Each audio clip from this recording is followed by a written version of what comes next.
السلام علیکم ناظرین، سعید بلوچ ایک نئی ویڈیو کے ساتھ آپ کی خدمت میں حاضر ہے۔ ناظرین، آج سپریم کورٹ آف پاکستان سے دو اہم خبریں آپ کے ساتھ شیئر کریں گے۔ ایک خبر تو فوجی عدالتوں میں عام شہریوں کے ٹرائل سے متعلق ہے، اور اس کیس میں آج بینچ تحلیل ہو گیا ہے۔ 6 رکنی لارجر بینچ نے آج اس کیس کی سماعت کی، لیکن سماعت کے کچھ ہی دیر بعد بینچ کے سربراہ جسٹس سردار طارق مسعود بینچ سے الگ ہو گئے اور معاملہ نئے بینچ کی تشکیل کے لیے 3 رکنی کمیٹی کو بھجوا دیا گیا۔ یہ کیا معاملہ ہے اور جسٹس سردار طارق مسعود اس موقع پر آ کر بینچ سے الگ کیوں ہوئے ہیں، اور اس سے فوجی عدالتوں میں عام شہریوں کے جو ٹرائل جاری ہیں اس کے اوپر کیا اثر پڑے گا، اور ممکنہ طور پر اس کا آگے اس کیس میں کیا پیش رفت ہو سکتی ہے، اس کے اوپر بات کریں گے۔ اس کے علاوہ جو دوسری اہم خبر جو آپ کے ساتھ آج اس ویڈیو میں شیئر کروں گا وہ ہے سپریم کورٹ کے کمرہ عدالت نمبر 3 یعنی بینچ نمبر 3 سے ایک خبر، جس نے موجودہ حالات میں عام انتخابات سے پہلے ریاست کے مشکوک کردار کی شکایت لگائی ہے۔ یہ خبر کیا ہے؟ بڑی حیران کن ہے، بڑی مضحکہ خیز ہے۔ یہ خبر جب آپ کے ساتھ میں شیئر کروں گا تو اس سے آپ کو اندازہ ہوگا کہ اس وقت پاکستان کے جو ملکی حالات ہیں وہ کس طرف جا رہے ہیں۔ ریاستی اداروں کا اس میں آپ کو جو کردار ہے اس کے حوالے سے بھی آپ کو بخوبی علم ہو جائے گا کہ پاکستان کے اسٹیٹ آف افیئرز اس وقت کس نوعیت کے چل رہے ہیں۔ آغاز کرتے ہیں فوجی عدالتوں میں عام شہریوں کے ٹرائل سے متعلق۔ آپ کو یاد ہوگا کہ گزشتہ سال 22 جون 2023 کو سپریم کورٹ کے 9 رکنی لارجر بینچ نے فوجی عدالتوں میں عام شہریوں کے ٹرائل کے خلاف مقدمے کی پہلی سماعت کی۔ سابق چیف جسٹس عمر عطا بندیال اس بینچ کی سربراہی کر رہے تھے۔ جسٹس قاضی فائز عیسیٰ جو موجودہ چیف جسٹس ہیں، اور جسٹس سردار طارق مسعود، جسٹس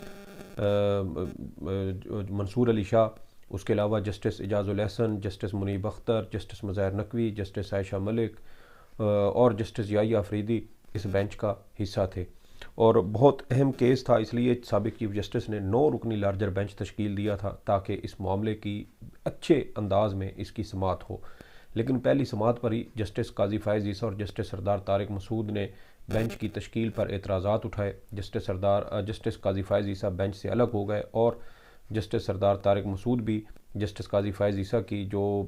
ریزنز تھیں، وجوہات تھیں، ان کی حمایت کر دی، جس کے بعد 7 رکنی لارجر بینچ بنا۔ 7 رکنی لارجر بینچ نے جب 2 یا 3 سماعتیں کیں تو پھر وفاقی حکومت کے وکیل اٹارنی جنرل نے بینچ کے ہی ایک رکن جج جسٹس منصور علی شاہ پر اعتراض اٹھا دیا اور کہا کہ جسٹس منصور علی شاہ ایک درخواست گزار سابق چیف جسٹس جواد خواجہ کے رشتہ دار ہیں، اس لیے یہ بینچ سے الگ ہو جائیں۔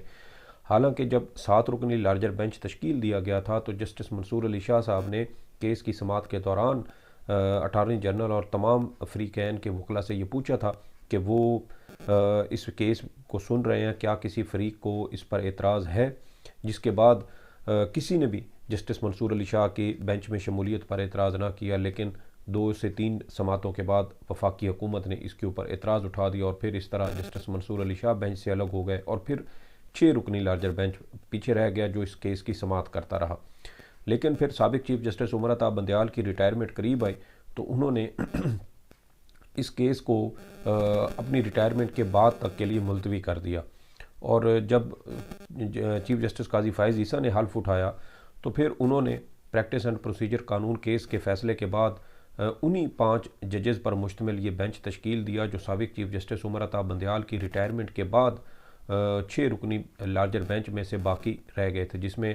جسٹس اعجاز الاحسن، جسٹس منیب اختر، جسٹس یحییٰ آفریدی، جسٹس عائشہ ملک اور جسٹس مظاہر نقوی شامل تھے۔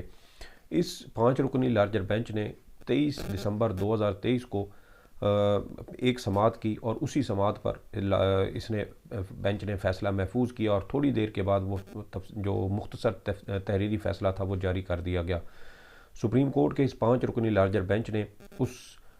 تاریخی فیصلے میں نہ صرف فوجی عدالتوں میں عام شہریوں کے ٹرائل کو غیر آئینی اور غیر قانونی قرار دیا، بلکہ آرمی ایکٹ اور آفیشل سیکرٹ ایکٹ کی 2 شقوں کو بھی غیر آئینی قرار دے دیا، جس میں ایک سیکشن 59 سب سیکشن 4 اور دوسرا 21D1 اور 21D2 کے نام سے 2 سیکشن شامل تھے، اور ان دونوں جو سیکشن تھے ان کو بھی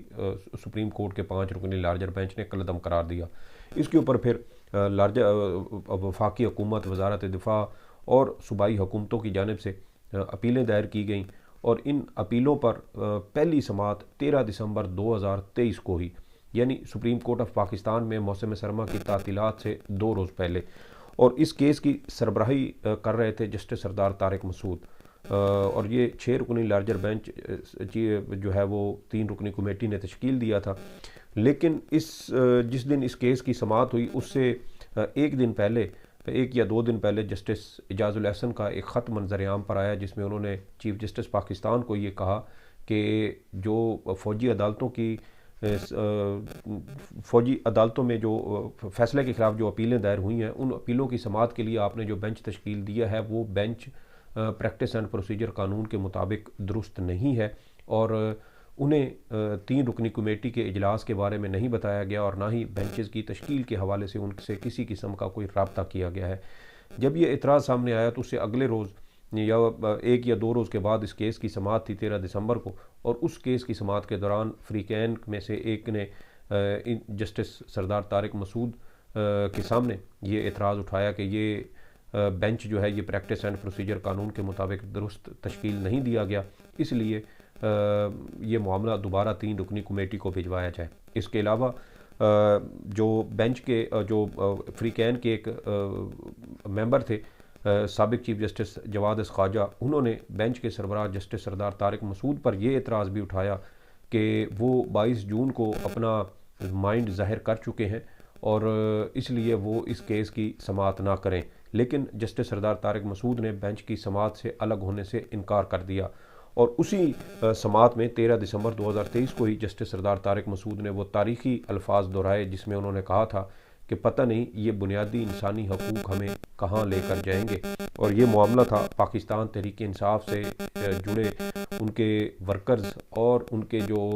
لوگ تھے جو 9 اور 10 مئی کے واقعات میں گرفتار ہوئے تھے، اور یہ تاریخی ریمارکس دیے تھے جسٹس سردار طارق مسعود نے۔ لیکن اس کیس کی سماعت کے دوران وفاقی حکومت کے وکیل اور جو دیگر فریقین تھے جنہوں نے اپیلیں دائر کی تھیں، انہوں نے یہ موقف اختیار کیا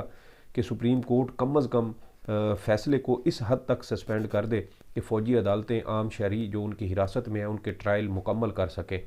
لیکن حیران کن طور پر سپریم کورٹ نے جب یہ فیصلہ سنایا تو فیصلے میں سپریم کورٹ نے 23 اکتوبر 2023 کا مکمل فیصلہ ہی جو ہے وہ اس پر حکم امتناع جاری کر دیا اور فیصلہ معطل کر دیا، جس کے بعد نہ صرف فوجی عدالتوں میں عام شہریوں کے ٹرائل بحال ہو گئے بلکہ جو 2 شکیں سپریم کورٹ آف پاکستان نے کالعدم قرار دی تھیں وہ بھی بحال ہو گئیں، اور پھر یہ کیس موسم سرما کی تعطیلات آ گئیں اور سپریم کورٹ نے اقرار دیا کہ یہ کیس جنوری کے دوسرے یا تیسرے ہفتے میں سماعت کے لیے مقرر کیا جائے، لیکن یہ کیس بر وقت سماعت کے لیے مقرر نہ ہو سکا۔ آج اس کیس کی سماعت تھی، اور آج کیس کی سماعت کا جب آغاز ہوا تو ایک بار پھر جو وکلا تھے فریقین کے وکلا، ان کی جانب سے یہ نقطہ اٹھایا گیا کہ معاملہ جو ہے وہ بینچ کی تشکیل کے لیے دوبارہ چیف جسٹس پاکستان کو بھجوایا جائے، اور جسٹس سردار طارق مسعود نے جب حکم نامہ لکھوایا تو اس میں انہوں نے کہا کہ وہ خود کو بینچ سے الگ کرتے ہیں۔ جو وکیل تھے خواجہ احمد حسن، ان کی جانب سے بھی یہی ground supreme court of Pakistan کے سامنے لیا گیا، اور پھر اچانک جسٹس سردار طارق مسعود جو گزشتہ سماعت پر 13 دسمبر کو یہ کہہ چکے تھے کہ وہ بینچ سے الگ نہیں ہوں گے، جواد خواجہ صاحب کا ہی ایک فیصلے کا، ماضی کے ایک فیصلے کا انہوں نے حوالہ دیا کہ اگر کسی جج کے اوپر اعتراض اٹھتا بھی ہے تو پھر یہ جج کی ثوابدید ہے کہ وہ بینچ سے الگ ہوتا ہے یا نہیں، میرے اوپر آپ نے اعتراض اٹھایا لیکن میں خود کو بینچ سے الگ نہیں کروں گا، اور پھر اسی طرح انہوں نے اس کیس کی سماعت مکمل کی، جو 23 اکتوبر کا فیصلہ تھا اس کے اوپر حکم امتناع دیا، لیکن آج اچانک وہ بینچ سے الگ ہو گئے۔ 13 دسمبر سے آج 29 جنوری بنتی ہے، یہ تقریباً آپ دیکھیں کہ 47 روز بنتے ہیں، لیکن حیران کن بات یہ ہے کہ 47 روز کے بعد اچانک جسٹس سردار طارق مسعود صاحب بینچ سے الگ ہو گئے۔ اب ملٹری کورٹس کے اندر جو ٹرائل ہے وہ تقریباً مکمل ہو چکے ہوں گے، پہلے فوجی عدالتوں کو ٹرائل مکمل کرنے کی اجازت دی گئی، اور اب اس بینچ کی جو بینچ تھا اس کو تحلیل کر دیا گیا، معاملہ 3 رکنی کمیٹی کے پاس گیا، اور اب دیکھیں کہ ممکنہ طور پر اب یہ عام انتخابات کے بعد یہ کیس سماعت کے لیے مقرر ہوگا، کیونکہ سلمان اکرم راجہ جو اس کیس میں وکیل ہیں وہ اپنی انتخابی مہم چلا رہے ہیں، اعتزاز احسن کے وکیل سردار لطیف کھوسا انتخابی مہم چلا رہے ہیں، وہ الیکشن کنٹیسٹ کر رہے ہیں، تو ممکنہ طور پہ اب یہ کیس عام انتخابات کے بعد یعنی فروری کے تیسرے ہفتے میں دوسرے یا تیسرے ہفتے میں شاید جا کر سماعت کے لیے مقرر ہو، اور اس دوران وہ 103 مظلوم شہری ایک بار پھر نظام عدل اور ایک جج کی انا کی بھینٹ چڑھ گئے کہ اگر یہی جج 13 دسمبر 2023 کو بینچ سے الگ ہو جاتے تو سپریم کورٹ کا وہ فیصلہ معطل نہ ہوتا، فوجی عدالتیں بحال نہ ہوتی، وہ 2 شقیں بحال نہ ہوتی، اور اس طرح فوجی عدالتوں میں عام شہریوں کے ٹرائل مکمل نہ ہوتے۔ اور اب اگر ٹرائل مکمل ہو گئے ہیں تو اس پر بھی سپریم کورٹ نے مشروط اجازت اس حوالے سے دی تھی کہ فوجی عدالتیں فیصلہ سماعت تو مکمل کر سکتی ہیں لیکن کوئی حتمی فیصلہ اس وقت تک نہیں سنا سکتی جب تک سپریم کورٹ میں اس کیس کے فیصلہ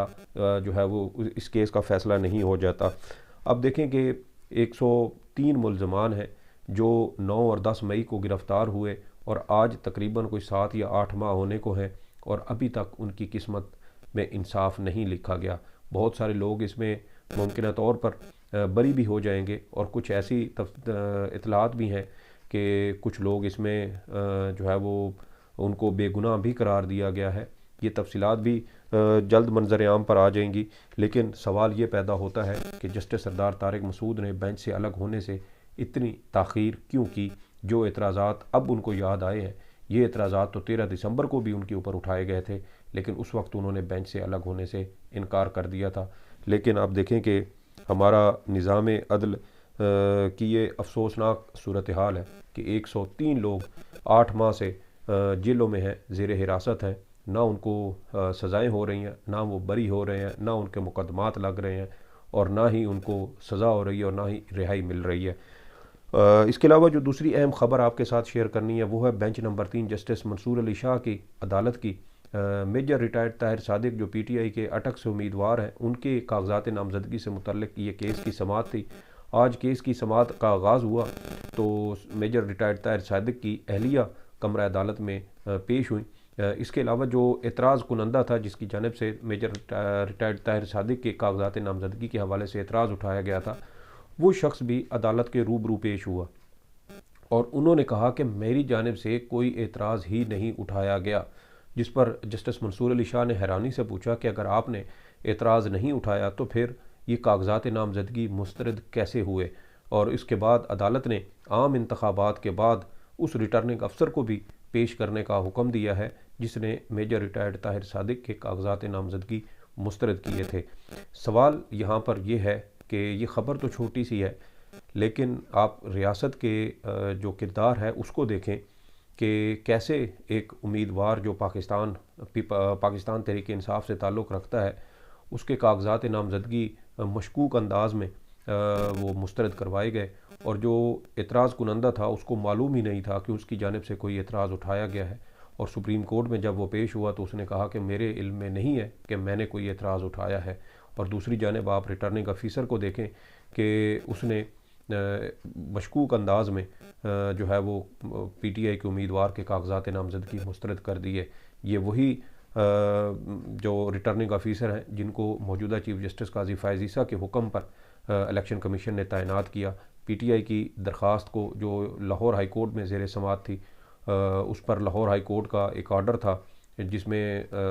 جو بیوروکریسی سے ریٹرننگ افیسر تعینات کرنے کا الیکشن کمیشن کا نوٹیفیکیشن تھا اس کو معطل کیا گیا تھا، اور پھر سپریم کورٹ نے لاہور ہائی کورٹ کا وہ آرڈر کالعدم قرار دے دیا۔ اور دیکھیں کہ اس کے بعد وہی ریٹرننگ افیسر ڈپٹی کمشنرز بھی ہیں، وہی اسسٹنٹ کمشنرز بھی ہیں، وہی کمشنرز بھی ہیں، وہی ایم پی او کے آرڈر بھی جاری کرتے ہیں، وہی گرفتاریاں بھی کرواتے ہیں، وہی ضلعی انتظامیہ کا کنٹرول بھی انہی کے ہاتھ میں ہے، اور پھر ریٹرننگ افیسر بھی وہی بن گئے ہیں، وہی کاغذات نامزدگی بھی مسترد کر رہے ہیں۔ یہ کچھ سٹیٹ آف افیئرز ہیں ہماری ریاست کے کہ ایک سیاسی جماعت کو ٹارگٹ کرنے کے لیے کیا کیا اقدامات کیے جا رہے ہیں۔ اور یہ دیکھیں کہ ایک خبر نے ریاست کے کردار کی سپریم کورٹ میں شکایت لگائی ہے۔ اب عام انتخابات کے بعد وہ ریٹرننگ افیسر صاحب کمرہ عدالت میں جب آئیں گے، سپریم کورٹ میں پیش ہوں گے، تو اس وقت جو بھی اپڈیٹ ہوگی وہ آپ کے ساتھ شیئر کریں گے۔ آج تک کے لیے اتنا ہی۔ سعید بلوچ کو اجازت دیں۔ اللہ حافظ۔